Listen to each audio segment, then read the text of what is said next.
প্রথমেই দেখা যায় প্রতিবেশীরা বলছে এমন রিসেপশন বাপের জন্মে দেখিনি, চলো চলো আমরা বাড়ি যাই। মোহনা তার দাদাকে বলছে, দাদা তুই না থাকলে বোধ হয় আজকে যুদ্ধটা জিততেই পারতাম না, থ্যাঙ্কস রে। আদি তখন তার মাকে বলছে, মা তার মানে তুমি আমায় জন্ম দাওনি, আমি তোমার ছেলে না।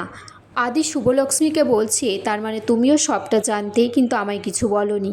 শুভ মোহনাকে বলে, তোমার তাহলে এই প্ল্যানটা ছিল, তুমি এসেছো এই বাড়িতে এই কারণেই, তোমার জন্য আবার আমার সব কিছু শেষ হয়ে যাচ্ছে। মোহনা বলছে, আমি তো দুদিন হলো এই বাড়িতে এসেছি, আমি কি করে এই বাড়ির লোকের কাণ্ড কারখানা জানবো বলো তো। আদির মা আদির বাবাকে বলছে, তুমি আমাকে কেন ঠকালে, কেন এরকম করলে আমার সাথে?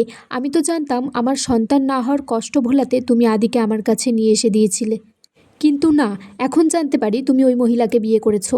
আদিত্যের দাদুও বলছে, তুই এবার সত্যিটা বল পুলক, কিছু লুকিয়ে রাখিস না। মোহনা তখন মনে মনে বলছে, আমি বলেছিলাম না শুভ, এমনভাবে তোমায় আঘাত করব তুমি নিজেকে, নিজের বরকে আর ফ্যামিলিকে বাঁচাতে পারবে না। শুভ বলছে, এই মোহনা শয়তানির জন্য আজকে আমার সংসারের এই অবস্থা। আমি কোনোদিনই চাইনি আদিত্য এই সত্যিটা জানতে পারুক, আমাকে শক্তি দাও ঠাকুর, আমি যেন আদিত্যকে সামলাতে পারি।